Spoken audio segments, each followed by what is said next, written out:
Ya, di sini saya akan membahas kasus yang pertama, yaitu Tania umur 7 tahun memiliki pengetahuan yang rendah dan juga kemauan untuk suksesnya itu rendah. Ya teman-teman, di sini yang saya gunakan teori belajar untuk kasus ini adalah teori belajar behavioristik, di mana teori belajar behavioristik ini adalah lebih mengutamakan perubahan perilaku peserta didik dalam proses pembelajaran. Ya, langkah yang pertama yang saya ambil untuk menangani kasus ini adalah saya memberikan motivasi kepada siswa ini agar dia lebih bersemangat dan mempunyai kemauan yang tinggi untuk belajar. Saya juga menggunakan dua hukum yang saya gunakan dalam kasus ini adalah hukum latihan dan juga hukum efek. Hukum latihan seperti yang kita ketahui bahwa ketika kita memberikan banyak latihan secara teratur kepada siswa-siswi kita, terutama kepada Tania, maka semakin besar pula kita akan mendapatkan perubahan perilaku daripada siswa tersebut. Hukum yang kedua yang saya gunakan dalam teori behavioristik adalah hukum efek, di mana efek yang Tania rasakan ketika dia melakukan banyak latihan dan mengalami perubahan dan mendapatkan nilai yang baik, efeknya dia akan merasa senang dan juga bangga. Dengan perubahan efek ini, dia merasa senang dan bangga akan menjadi motivasi bagi dirinya sendiri untuk lebih semangat lagi belajar dan meningkatkan kemauannya untuk belajar. Ya, setelah kita memberikan motivasi, memberikan latihan dan juga efek bagi Tania, di situ kita akan menjumpai perubahan dari dirinya dengan cara kita memberikan stimulus dan juga respon. Agar Tania menyadari betapa pentingnya belajar demi dan untuk meraih cita-citanya dan masa depannya.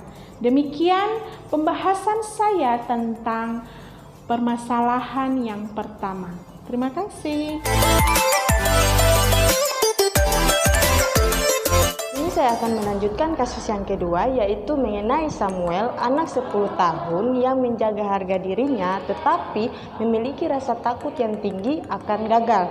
Jadi di sini saya sebagai seorang calon guru akan mengupayakan dengan memberikan pemahaman dan motivasi kepada Samuel bahwa kegagalan bukan akhir dari segalanya. Meyakinkan Samuel bahwa kemampuan yang dimilikinya dapat dikembangkan tanpa rasa takut akan gagal. Berkembang ini sesuai dengan pola pikir dari growth mindset.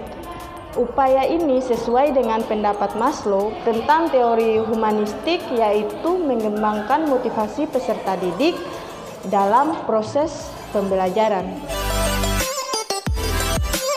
Assalamualaikum warahmatullahi wabarakatuh. Oke, salam sejahtera untuk kita semua. Salam guru-guru PPG Prajabatan tahun 2022. Oke, di sini saya akan menangani sebuah kasus, yaitu Robert 16 tahun yang memiliki sedikit minat di sekolah dan sekarang tinggal bersama dengan bibinya.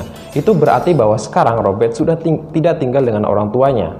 Jadi untuk menangani kasus ini, saya sebagai seorang guru yang pertama akan memberikan motivasi. Motivasi yang akan saya lakukan adalah motivasi secara individu yang dilakukan secara terus-menerus untuk menumbuhkan pola pikirnya atau yang disebut dengan growth mindset. Selanjutnya, saya juga akan memanfaatkan cita-cita Robert sebagai bentuk untuk memancing semangat belajarnya di sekolah. Yaitu saya akan menanyakan bahwa, Robert, apa yang menjadi cita-cita kamu? Apabila Robert mengatakan bahwa cita-citanya adalah menjadi seorang polisi, maka dari situ saya akan menggunakan cita-cita Robert untuk bertanya lagi. Robert, apakah dengan cita-cita polisi tidak perlu untuk belajar? Yang kedua, apakah menjadi polisi tidak perlu belajar? Dari pertanyaan-pertanyaan pemantik itu, maka akan membuat Robert menjadi berpikir betapa pentingnya belajar dan bersekolah. Selanjutnya yang saya akan gunakan untuk menangani kasus ini adalah menggunakan teori behavioristik, yaitu saya akan memberikan stimulus kepada Robert mengenai betapa pentingnya belajar, sehingga Robert akan berpikir bahwa belajar itu sebuah dan sesuatu yang sangat penting. Selanjutnya saya juga akan memberikan sebuah apresiasi kepada Robert apabila Robert sudah meningkatkan kualitas diri. Misalkan Robert sekarang sudah lebih semangat lagi dalam belajar, maka saya akan memberikan apresiasi khusus kepada Robert, dan saya juga akan memberikan sebuah hadiah yang sederhana berupa buku bacaan mengenai pentingnya belajar. Dari situ Robert akan lebih termotivasi untuk belajar. Langkah selanjutnya yang saya akan lakukan adalah datang ke rumah Robert untuk menanyakan kepada bibinya agar saya bisa mendapatkan informasi lebih dalam mengenai Robert dalam meningkatkan motivasi belajarnya. Dan saya juga akan menyampaikan kepada bibi Robert untuk membantu Robert meningkatkan minat belajarnya.